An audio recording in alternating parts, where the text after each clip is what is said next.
Hey, it's me, Vicky Marie, and good morning, good afternoon, or good evening, wherever you are in this crazy world we're living in. So here we are waiting for the golden buzzer.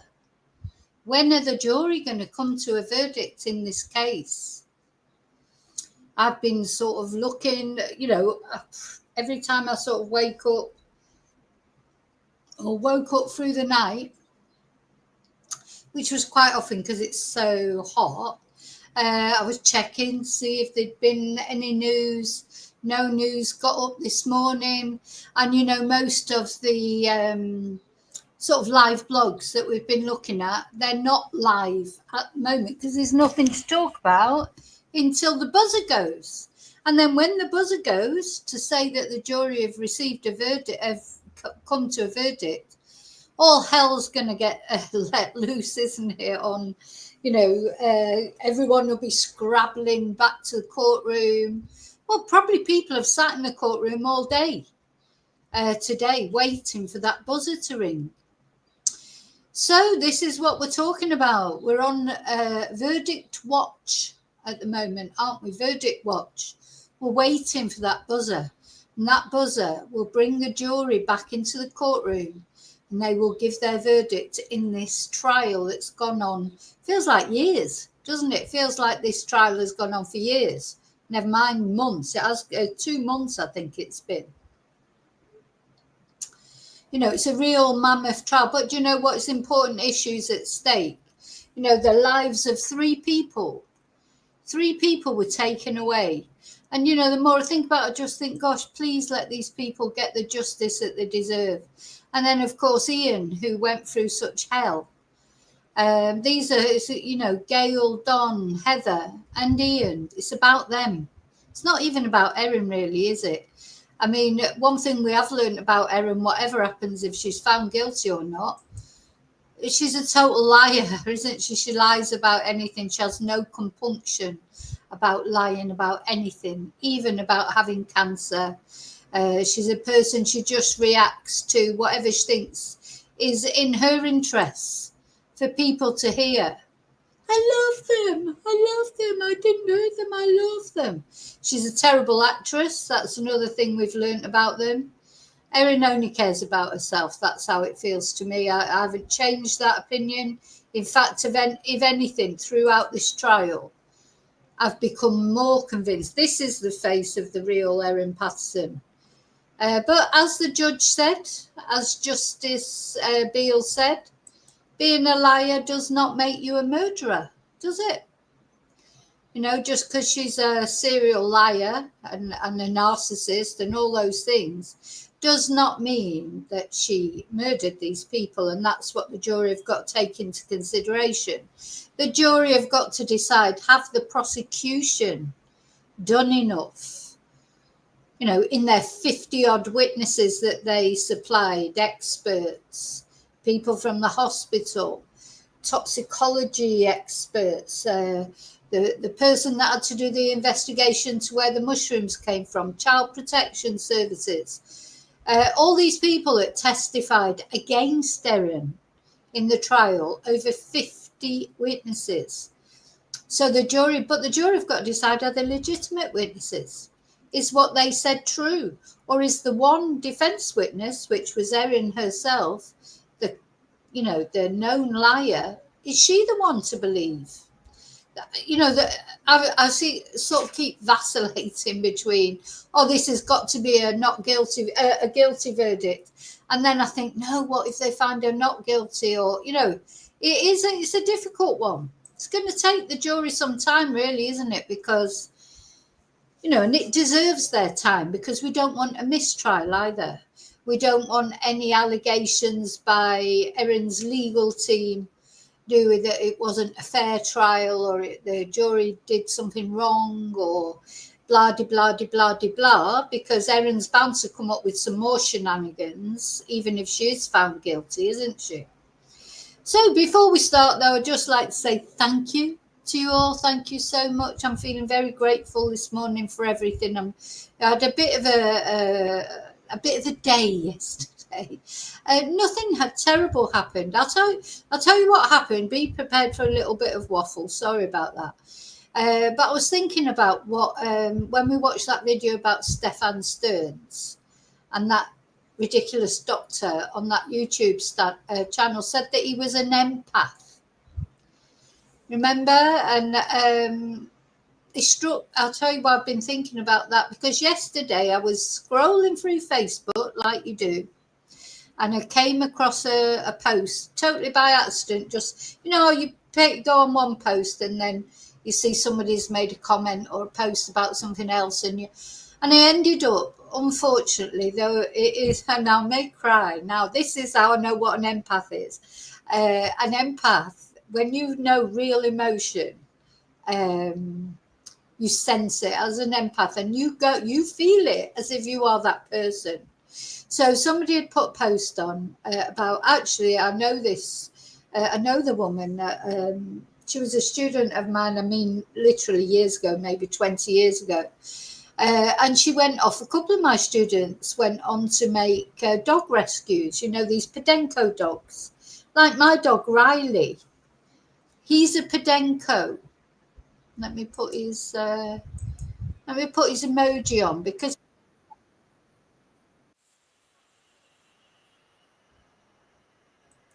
they've got these massive pointy ears. And here's Riley.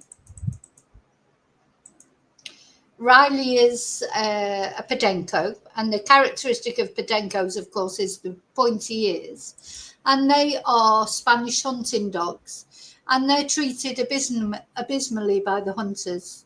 They're not treated as living things. I mean, I'm sure there are some hunters that treat their dogs well, but if they're lucky enough to even get a life, because quite often after the hunting season finishes, so that the hunters don't have to feed them, and because there's just so many of them, they hang them from trees or just abandon them. It's just disgusting, really disgusting what they do. Anyway, this friend of mine, or this ex-student of mine, and we were friends when she lived in this area. She's gone to a different area now. She ended up, I don't know how it happened, though. I think this story has something to do with how it happened. She ended up opening up a Podenco rescue centre up in the mountains somewhere. And she saves these dogs and looks after them and rehomes them all over the world. And, I had another student who did the same thing. I've had two students who did that. Anyway, so this post, I hadn't seen this post because, to be perfectly honest, I don't really follow dog things anymore because I found them too upsetting, too upsetting. And I've had to hide a lot of posts just because, and this is the reason why. So yesterday she'd put a post, or it popped up on somebody else's. I don't know how it popped up. You know what Facebook's like, things pop up. And talking about a dog, how she got into dog rehoming, because this dog, in a big way, if you like, this dog was called Blanca. And it come to the anniversary of when she'd taken this dog. The hunter had brought the dog along, paid the euthanasia fee because he wanted the dog put down. The dog was, over 10 anyway, and I suppose maybe she was lucky to have that many years of life. She'd probably been bred and bred and bred because that's what they do. So they even kept hold of her. It's probably because she was a female dog. She could give puppies. He's got a constant supply of Podencos for his hunting. And she was brought along to my friend, and she was in difficulties. Right, I've just got to warn you, this is going to upset you. I cried for 2 hours, in fact, more than 2 hours yesterday. I just couldn't stop crying for hours. I couldn't even put a response on it for hours. And he brought this dog along, and this dog was suffering, you could tell. And my friend just was, oh God, need to get it to the vet as soon as possible. And made a nice comfy bed for her in the back of the car or the van or whatever it was, and raced off to the vet. Gave her cuddles.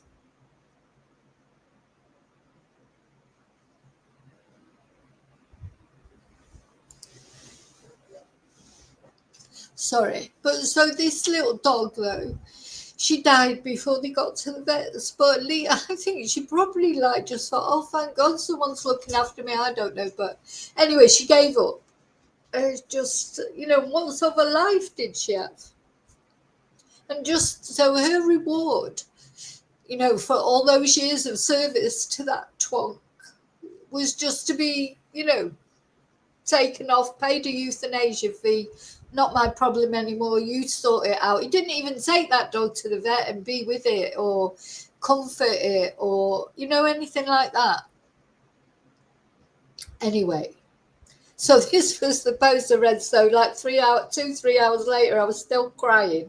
I had mascara all over my face. And I just could. That's what being an empath is. Because you can feel that emotion. You feel it. It's like I'd gone through that. That's how it felt to me. Anyway, that little dog, at least Blanca, she had some comfort in her last hours of her life, but she will have had a difficult life. She won't have had any love in her life, but she had a bit of love those last couple of hours or whatever. So, I forgot why I started talking about this now. Why did I start talking? Oh, because that's why yesterday I had a bit of a day, because it did put me in a bit of a funny mood then for the rest of the day. And she's still that dog is like right there in my head. I can't stop thinking about it because she looked so much like Riley as well. And Riley was lucky. He was rescued from an animal hoarder's house. There were 40 animals in the house that Riley was rescued from. He had parvo. He was one of a big litter of puppies, or at least 4 puppies. Only 2 of them survived. I think there were 6 puppies, actually. The others all died of parvovirus. My dog, Riley, survived. Somebody looked after him, luckily, and he did survive, and he's fine now, obviously. So, there are horrible things, aren't they, go on in the world as far as animal treatment is concerned. I just never can understand it, how anybody could treat an animal. Well, you can't understand how anyone could treat anyone badly, really. But, these like vulnerable things like animals, children, old people, etc. So some people are not right, are they? And this is it. And they're not only men. So, this is how I feel about Erin. People looking for a motive for Erin, but she didn't need a motive. If she's got it in her head that any slight, if she just felt slighted, felt aggrieved, she didn't need a motive like for money or anything, because she's got money, so money wouldn't have been a motive. Obviously, sex wasn't a motive, unless it was just anger towards, jealousy towards Simon, possibly. But yeah, so you don't need a motive, and you don't need a conventional motive to commit. People do weird things. Some people just don't feel it. Anyway, we're waiting for allegedly, because we've got to wait for the verdict, haven't we? She hasn't been found guilty yet. She might not be found guilty. So anyway, thank you. So I am feeling very grateful today. I had that day. That's why I started telling that story. I had a bit of a funny day yesterday, just because of that, literally. But I've woke up this morning feeling grateful that my dogs haven't got that life. You can only do your little bit. I've got 3 rescue dogs. I can't rescue all the dogs in the world. I can't even do a rescue thing like my friend has done, because I'm just not. I'm not fit for purpose. I'd be a blubbering wreck all the time. You've got to be. You've got to be empathetic. I'm not saying she's not empathetic, but you've got to be able to, do things as well. As she's a very practical person. She's always been a lover of dogs, especially Rottweilers. And now she's looking after Podencos. Thank God I said to her in the end, when I finally pulled myself together, I managed to put a response. And I just said, I don't know how you do it, but thank God you do it. Thank God for people like her that rescue these dogs. Thank God. Okay. So thank you for being a subscriber. If you are, if you're not, why not? Why not subscribe? Thank you for liking. Thank you for sharing. Thank you for watching. Thank you especially for caring about Don, Gail, Heather and Ian in this particular case, but thank you for caring about all the victims that I talk about in my videos. Thank you to those of you who are members. Thank you to those of you who've bought me a Ko-fi, sent me a super chat, PayPal'd me, sent me a nice email, sent me information by email, or left a nice message. Thank you for any positive contribution you make to my channel. And hello, lovely lurkers. How are you all this morning? Hope you're all well. Hi to all you loathsome lurkers as well. And now I'm going to go. Oh, and hi to Replay Crew. Thank you for watching. And I'm going to go into the chat now. Now that I've had a really good waffle. Not an edible one. Ah, dear me. Can't help but waffle sometimes. But yeah, if you know, thank God for these people that rescue animals, isn't it? You know, I couldn't do it. I'd love to do it. I want to do it. I love animals, but I couldn't cope with the sad side of it. As I say, I've even had to hide the wombat page now because one of them one of them died, and I just couldn't cope with it. You know, I like watching the wombat page on Facebook because it always, it's nice to see the wombats being rescued. But when they bring a sad story of a wombat that didn't make it, I just can't cope with it. They're just pathetic, really. Okay, let's have a look who's in the chat.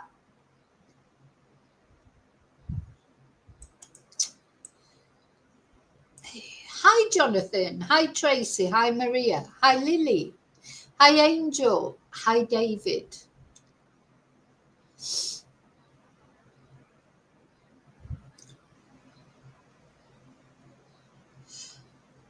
Hi, Maria likes waffle. Thank you. Thanks for putting your waffles up. Oh, made everybody else cry now, probably. Hey, Lily. Hey, Jane. 10 out of 10 waffle, yeah. Hi, Yvonne. Good morning. Okay, so what's going on with Erin? So, as I say, we're waiting for this buzzer. The jury, not the jury, the courtroom is open every day. And in the courtroom are the judge, and I would imagine the defense counsel, the prosecution. If they're not actually in the courtroom, they won't be far away. They're probably in the coffee shop, aren't they? Because we know how they like their coffees. So they're probably all sitting in the coffee shop, not far from the courtroom. They certainly won't go far, because as soon as that buzzer rings, that will mean that the verdict is ready. So, they're not going to want to have travelled far away. So the jury are sitting, I think it's from 10:30 to 4:30 or something like that. We'll have a look at it in a minute. So let's just have a look at some of the people that are involved in this case. Of course, there's the victims, the most important people. Yeah, Don, Gail, Heather and Ian. There's Erin. She's the Lady Macbeth. There's the prosecution counsel, Nanette Rogers, Dr. Nanette Rogers. She presented 50 witnesses, including experts, including family, including Facebook friends of Erin's, Ian, of course, the victim, etc. 50 witnesses, that's a lot. And I've started thinking about that. I think maybe that's actually, the jury cannot, they cannot forget that she called 50 witnesses, whereas Mr. Mandy only had Erin to call. Not even a character witness, not an expert to confirm anything he said. This is a similar dehydrator to the one that Erin dumped at the tip. This, of course, was Funky Tom, who's the mushroom expert who spoke So yeah, Mr. Mandy didn't bring any mushroom experts to talk to. Now, the other thing that I was thinking, from the pictures I've seen, photos of death cap mushrooms, they're massive. They don't, I thought they looked quite like, you know, when we've seen, like if you look at this picture, you could see that you could look at that picture and think, oh, that does look like a normal mushroom. But we can't see how big it is. They're bloody massive. They're massive. You wouldn't get a big a normal mushroom the size that these mushrooms are. And then someone left a comment on one of my videos that they live in that area, and they said death cap mushrooms are very distinctive. You would know it was a death cap mushroom, and they've got a distinctive smell. It's just not true that Erin didn't realise they were death cap mushrooms. Simply is not true.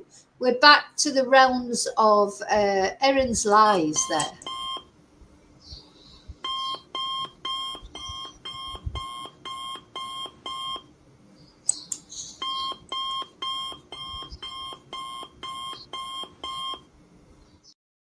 I don't know if that was presented better to the jury, you know, to show them, you know, actual scale of death cap mushroom. Maybe what might have been a good idea for the prosecution to present would have been a dummy death cap mushroom, the size of it and what it looks like, so that the jury could see clearly that there's no way that this woman could have mistaken those death cap mushrooms for normal mushrooms. It's impossible.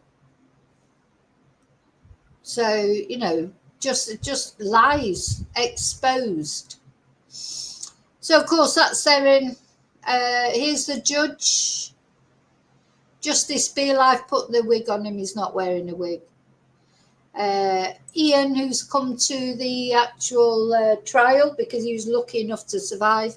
He seems to be very healthy now, thankfully.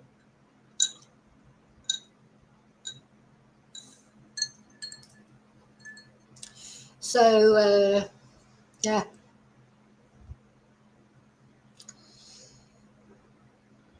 And what else? So let's have a look at a little video that's, so of course, all the news items, the newspapers, etc., they're talking about this wait now for the buzzer. And I can tell you the buzzer did not happen last night or, you know, Monday. What day is it today? So today's Tuesday. I know I get confused with the Australian time. So Monday, Justice Beale finished off his summing up and the jury went out to deliberate, but they only had an hour or so, or a couple of hours before it was the end of the day. So they've been back in on Tuesday, which Australian Tuesday, which was like last night as far as Spain is concerned. And they've deliberated all day Tuesday and they haven't come up with a verdict. The buzzer has not been pressed. So is that good for Erin, bad for Erin, or is it just because there's so much to think about in this trial? I mean, to me, I feel that, you know, the fact that they're deliberating means that they're not all in agreement from day one, are they? You know, because they could have literally gone into that courtroom, sat down, elected a jury foreman, and the foreperson would have said, right, what, you know, gone along everyone, and everybody might have said guilty, or everybody might have said not guilty. So there's not a unanimous verdict so far. I think we can, or there'll probably be a couple of don't knows, you know, you know, so there's a long way to go, and there's a lot of evidence to go through in this case. And of course, they've been sent off with all the evidence, pictures, the judges summing up. They've got that all there with them, but they're only allowed to deliberate actually in the courtroom. So now they'll have been gone off back to their hotel rooms, but they're not allowed to talk outside of court times, if you like. And they have got jury keepers looking after them and making sure that they don't do that. Because there's going to be some jurors are going to, you know, there's 12 of them. So some of them, there might be little groups, you know, 3 that get on really well, have got a lot in common, or, another 4 that all like football, so they've got that in common or whatever. And they're going to get together in little groups, but it's up to the jury keeper to make sure they don't talk about the case. So they can talk about what they like outside of the courtroom, of course, and they're all in the hotel together. They can't go home, but they're not allowed to discuss the case outside of the courtroom. And if they did, that really would cause a mistrial or something like that. So I hope they don't. I hope the jury keepers and the jurors stick to what they're supposed to do, because we just want this case finished. It'd be awful for it all to have to go through it all again, not only for us but for Ian and the families, etc. So let's have a look at a couple. Let's see how the news are talking about this.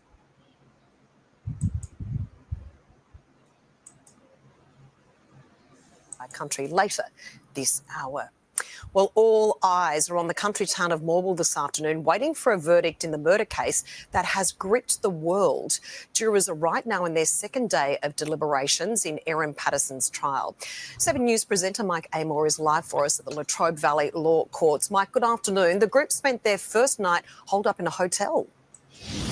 Hello, Tash. The jury of 7 men and 5 women have been sequestered, which means they can't go home until they reach a verdict. They've been told they cannot watch coverage like our own. They have limited access to the media. They've even been told not to talk about the case outside the jury pool room. They've been deliberating for about an hour and a half today. They're expected to take a lunch break at 1 o'clock. They deliberated for 2 hours yesterday, but obviously were unable to reach a verdict. They spent 40 days listening to 50 witnesses, including the accused herself, Erin Patterson, as well as Ian Wilkinson, the sole surviving guest of that deadly luncheon back in July 2023. So when will they reach their verdict, and what is happening in that jury room? Truth is, we don't know. We'll never know. The first indication, though, that they will have a verdict, there is a buzzer in that jury room. They'll use that to indicate to the judge that they either have a question or they've reached a verdict. The judge was very specific to the jury yesterday, saying they must reach a unanimous verdict, but he did say they do not have to find a motive as to why Erin Patterson would want to kill her in-laws. Tash, this is a question about whether she did it, not why she did it. And as soon as we hear that buzzer from the jury pool room, we'll bring you live, uninterrupted, rolling coverage of the Erin Patterson verdict. Can't wait. Mike Amor joining us there live from Morwell. Thank you.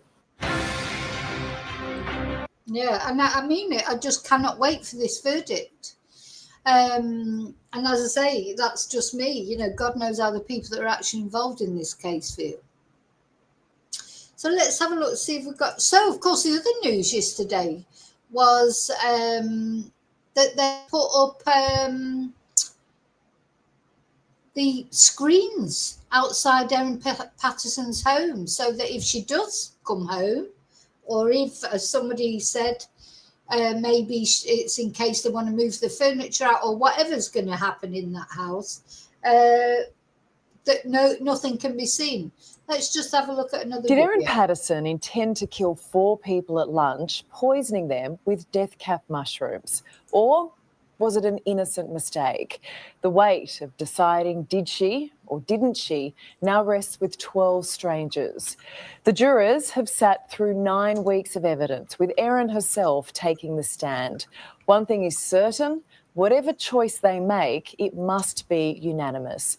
Sam Cucchiara joins me now. Good evening to you, Sam. The judge spent a long time giving instructions to the jury.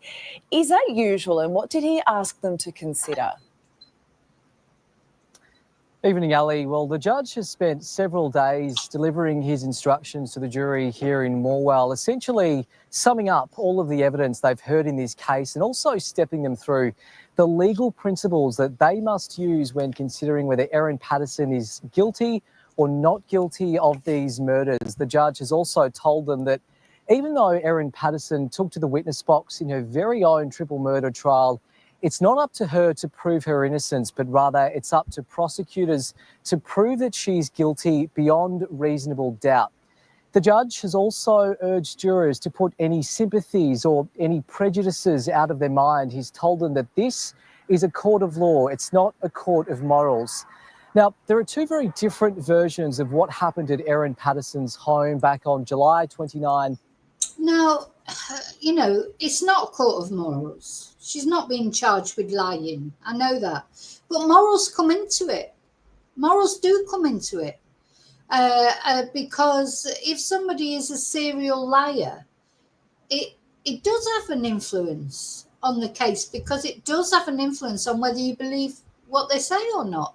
It's had an influence or not. You know, it's hard if somebody's been lying all the time and then suddenly says, yes, they were all lies, but I'm not lying now, does influence how you feel about their credibility. So although it isn't a court of morals, she isn't being charged with being a liar. Luckily for her, because I think the jury would have come back a lot quicker than this. It does have an influence. All those, the way she is and the way she's also called other people liars, because everybody else is a liar now except her, apparently.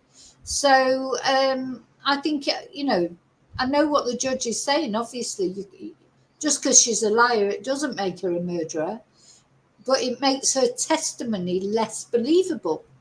It does. I think that's a fact. I don't think that's, you know, speculation. Somebody tells you 9 lies about something and then suddenly says, oh yeah, I know I told all those lies, but this time I'm telling the truth. Of course you're less likely to believe them, and to be honest, they're less likely to be telling the truth if they're a proven liar. 2023. On one case, on one hand, you've got the prosecution case that says that Erin Patterson deliberately laced her now infamous beef Wellington meal with death cap mushrooms in a bid to wipe out her estranged husband's family. Police claim in the days that followed, she then spun a web of elaborate lies in order to conceal this evil plan. On the other hand, you've got Erin Patterson. She admits, yes, that she lied to police in the days after this lunch, but she says that's not because she was a murderer, but rather because she panicked and thought that she'd be blamed over these deaths. The jury certainly does have its work cut out for it. There are 125 pieces of evidence that they must consider, as well as the testimonies of countless witnesses they've heard from during this marathon trial. So, Sam, what happens from here? Because this isn't a normal case. It's certainly far from normal, Ali. I've been covering courts and crime for almost a decade, and I've not seen a case like this before that has garnered so much international media attention. The jury of 12 was sent out to deliberate. Well, it's certainly, you know, a trial, a 1 in a million type trial, isn't it? You know, it is bizarre, completely bizarre. You know, and as this reporter's saying, he's never seen anything like it. I don't think any of us have. Around lunchtime today. Right now, they're checking into their accommodation for the night. So they've been sequestered during these deliberations, which essentially means they're being cut off from the outside world. And that's to try and stop any influence from external sources while they are deliberating. As for how long this will go on, how long they'll deliberate before reaching that unanimous verdict, that is anybody's guess. They'll deliberate every day here at court, apart from Sunday. Now, once they are ready with that verdict, that unanimous verdict, there is a buzzer in the jury room. They'll press that buzzer. That will alert courtroom staff. Everybody will pack that. This buzzer is like, oh my God. And, you know, it's bound to go off at the least time you're expecting it. You know, people will be relaxing, having their lunch or whatever, or they'll be thinking, oh, I think I might just pop home because it's and then suddenly it'd be buzz, you know, it'd just be so unpredictable. It just adds to the whole drama, doesn't it, of this really bizarre case. But at the end of the day, this is a triple murder case. It's about as serious as it gets. And well, you know, I don't know if the longer it goes looks better for Erin. Now, I remember this with the Richard Allen trial. Do you remember the Delphi murders? Because at first it seemed to be taking a long time. At first, to me, I thought, oh God, that looks like they're going to find him not guilty. But then when it goes past another bit of time, you start to think that, oh no, maybe not. Maybe it's going to go the other way. So the thing is, where this case is where there's not a smoking gun, if you like, nobody saw Erin actually putting the death cap mushrooms in the beef Wellington. So it's a lot of circumstantial evidence, a lot of witnesses. There's so much to digest in this case. So it probably will take that bit more talking out. I don't know if anybody would be really thinking not guilty, to be honest. I think there may be some people in that jury thinking, don't know. I'm thinking, because of the judge's instructions were so lengthy, they're probably plodding through that, thinking, have the prosecution proved it beyond a reasonable doubt? I think that'll be the issue in the jury, not necessarily whether they think she's guilty. Probably most of them do, but they'll be going through to make sure, because it's a big decision. It's a big responsibility. They've got Erin's life in their hands, haven't they? I mean, she had those poor people's lives in their hands. She didn't give a shit. But the jury are probably nicer people, and they've got Erin's life in their hands. And if they do eventually come up with a guilty verdict, they'll want it to be because they thought about it a lot, because they looked into everything, they thought about everything. They didn't just make a knee-jerk reaction, oh, she's guilty. And the same with not guilty, really, because I can't see how they're going to come up with not guilty. I don't think there'll be enough of those jurors saying not guilty. There may be a couple of them, but I don't think there'll be enough for it to make that kind of difference. I think, anyway, I don't know, because I'm not there. I'm just giving my opinion. I'm speculating. That's what I can do as a YouTuber. I'm not on the jury. I can speculate as much as I want. And my speculation would be, I think it's more likely there's more people thinking she's guilty, but of course they've been told they've got to have a unanimous verdict. So I cannot see. I think they'll just be going through everything. And I do feel if it goes another couple of days, that's more against Erin again. Or maybe I'm just being hopeful, because I think she did it. I am 100% convinced she did it. That courtroom again, the media, lawyers, as well as Erin Patterson. And then the moment we've all been waiting for. Will Erin Patterson walk out the front doors of the courtroom a free woman, or will she be given a free ride to prison? Well, that is a lot on the shoulders of those jurors. Thank you so much, Sam.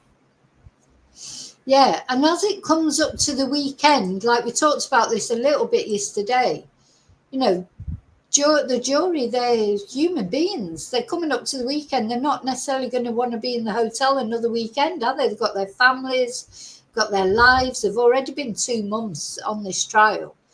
Now, maybe there'll be some people on that jury be thinking, oh, I'd love another weekend in the hotel. That's possible as well, isn't it? But personally, I think as the weekend comes up, they'll be wanting to get that verdict out more. That's just you again.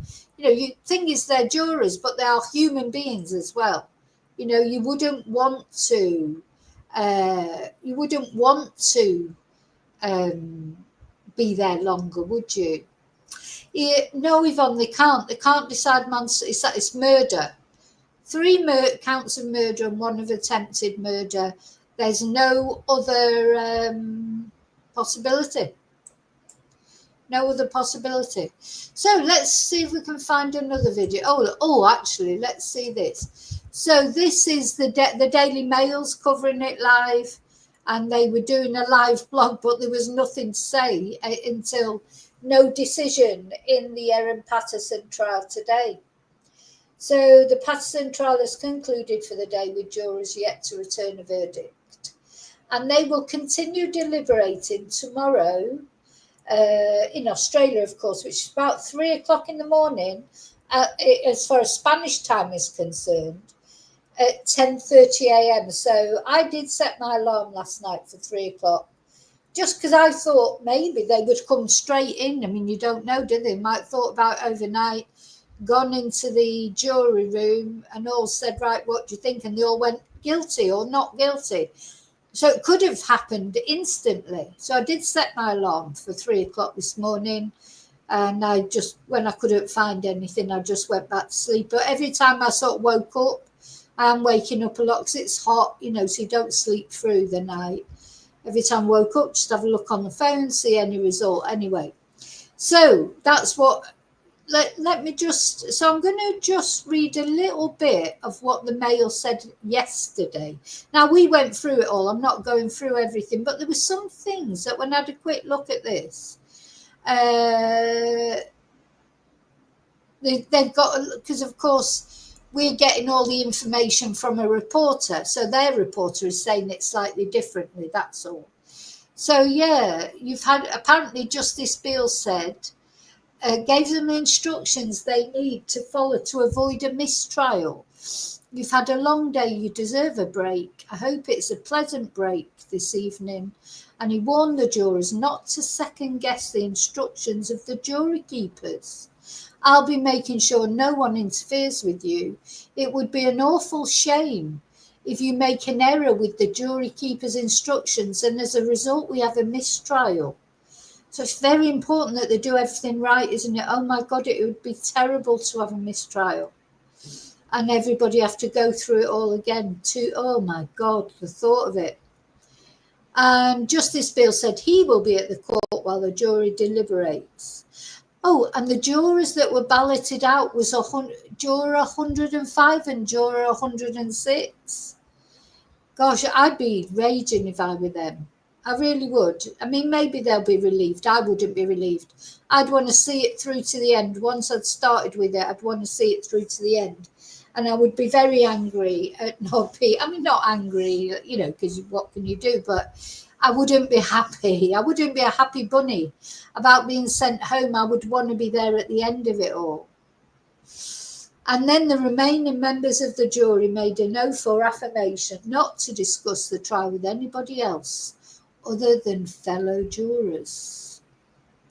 And Justice Beale said, I will state the affirmation and then I will ask you to say, I do so declare and affirm, you and each of you solemnly and sincerely declare and affirm that you will not discuss with any other person other than a member of this jury any matter relating directly or indirectly to the evidence in this trial or the deliberations, Justice Beale's associate said. Please repeat one by one, beginning at the end of this front row. I do so declare and affirm. And each remaining juror agreed that they would. And then that was yesterday. They were retired to deliberate. A full 15 they stopped. And of course, there was no verdict yesterday, no verdict today. Will there be one tomorrow? So, apparently, according to Justice Beale, the jury were warned not to guess while deliberating. Do not guess. Only consider the evidence. Oh, God, they had another little laugh here. Justice Beale then described the trial like a jigsaw puzzle, which prompted laughter from the jury. Oh, you know, it's too, I don't like all this laughing. Not in a triple murder case. You know, it just seems all these laughs that the jury are having. I'm sorry, I don't like it. So it's not a joke. It's not a joke. It's serious. So there's Simon. Wonder what he thinks of it all. Because he won't be able to say anything at the moment. Thing is, nobody can say anything at the moment. But as soon as this trial finishes, whatever the verdict is, there's Colin Mandy and his legal team. Whatever the verdict finally is, you can bet then there'll be like a massive sort of unpicking of it all. Simon will be talking, Ian will be talking, the witnesses will be talking. So yeah, there's still a lot to come, isn't there? Exactly. Not a laughing matter. Hi, Barry.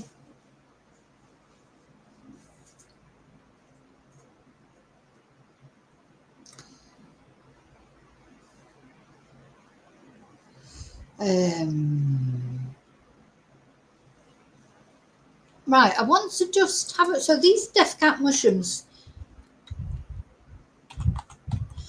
they're massive.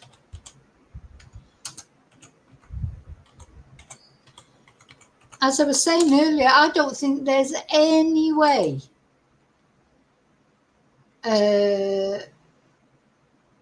let's have a look at this. The notorious death cap mushroom.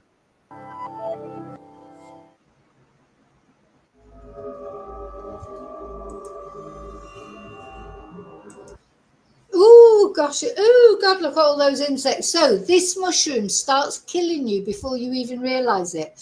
I think that was the scary thing about this, or the scariest thing, isn't it? That this mushroom, they were okay for a couple of hours after they ate it. Takes a while, starts killing you, and then by the time it's realised that that's your problem, it's hard to deal with it then. It's a miracle Ian is alive. Miracle. Ian was kept alive by God, I think, just so that he could tell his story. Anyway, we'll see.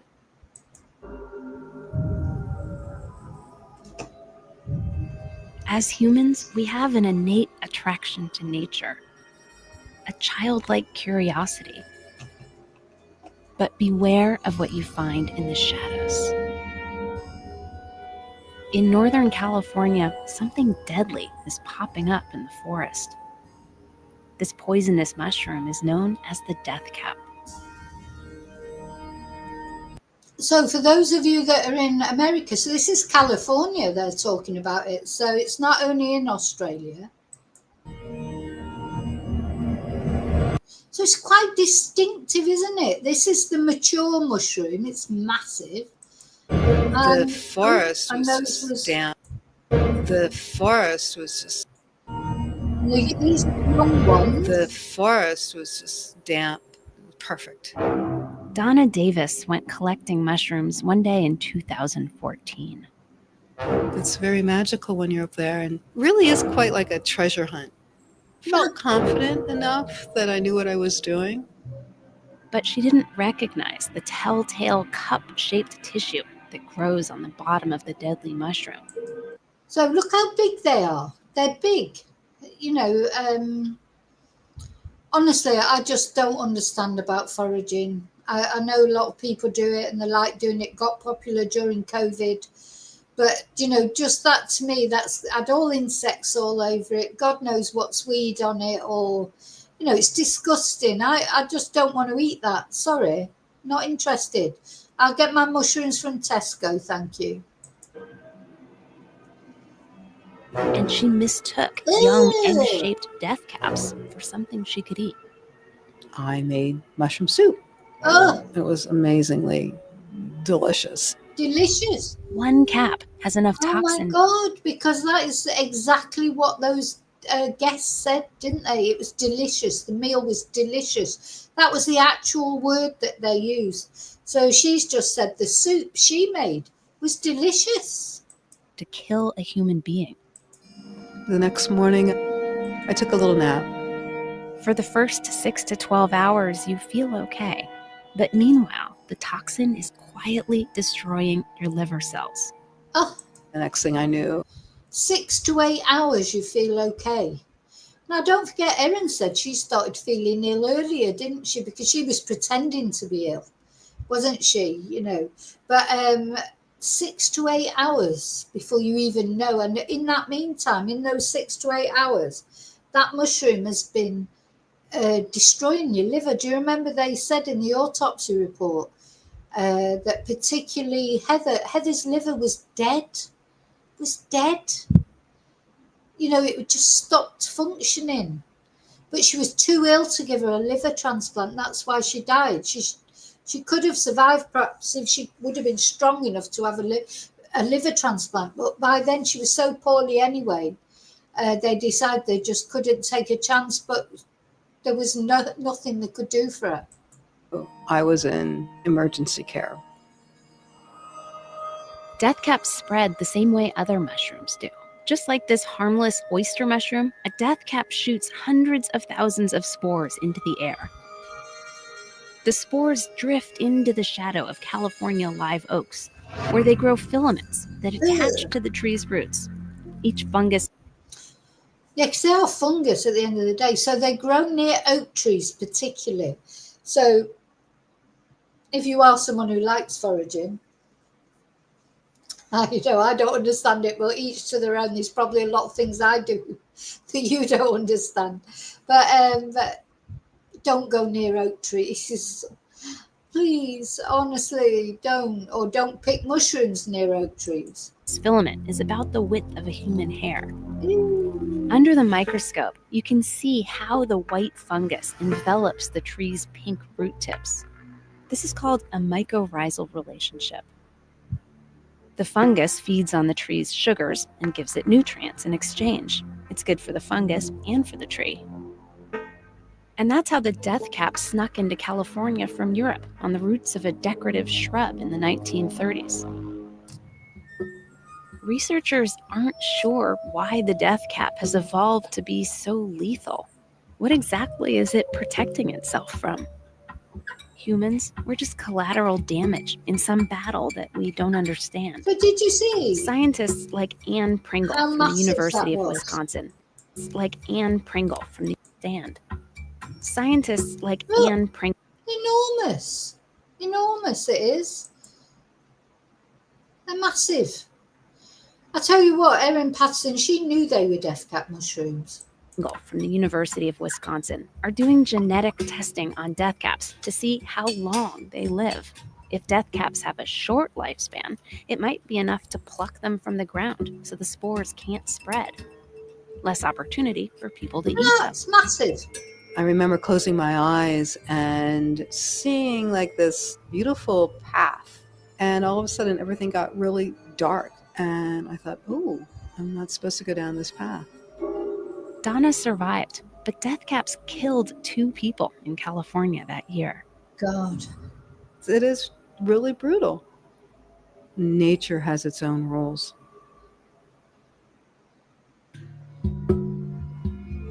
Do you love seeing weird and wonderful scenes from the natural world? No. Subscribe. No, I don't. Sorry, no offense, but I don't, so I won't be subscribing. But it was an interesting video about death cap mushrooms anyway. So, okay, I've got to go. I've got some Spanish classes. I've got to go and teach some Spanish. But I'll be back as soon as the buzzer descends, or maybe even before that. I'll definitely be back every morning. I'll be saying something about this case. We'll stick with it. And of course, if the buzzer sounds in the middle of the night and I get to hear about it, I may be back for that as well, even in the middle of the night. But make sure you know that was something that, people quite often say they don't get notifications. But the only reason you wouldn't get notifications, let's see if I go to that channel actually.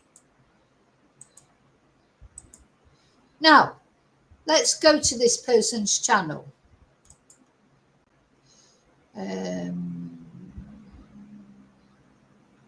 Deep Look.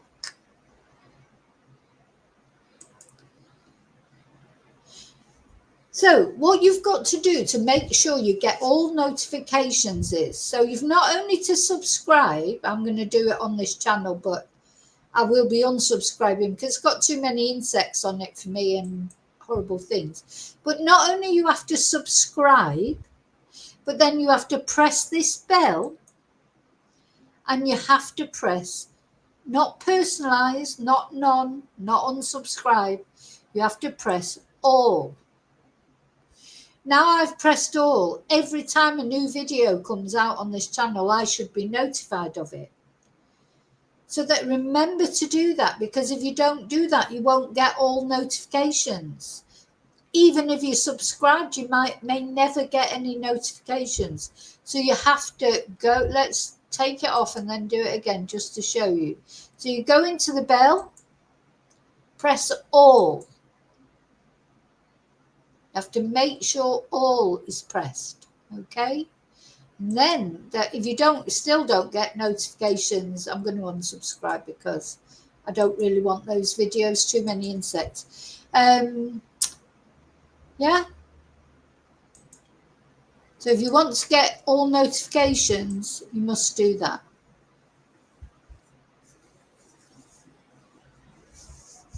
I agree, Jane. Hi, Sean. I agree completely. I think there's no question that Erin knew exactly about those mushrooms. So I just hope that's something the jury are discussing. Well, they can't be discussing it now because they've out of the jury room, but I'm hoping that's something they will have been discussing. You know, they'll have been discussing all the things we do, I expect. Anyway, I've got to go. So thank you for watching. Don't forget, as I say, like, subscribe, press the alarm, notifications, all notifications if you don't want to miss notifications. Thank you so much. I'll see you really soon in the next video. God bless Ian, Gail, and Heather, and Don. I'll see you really soon in the next video, and until then, may your God go with you. Thank you.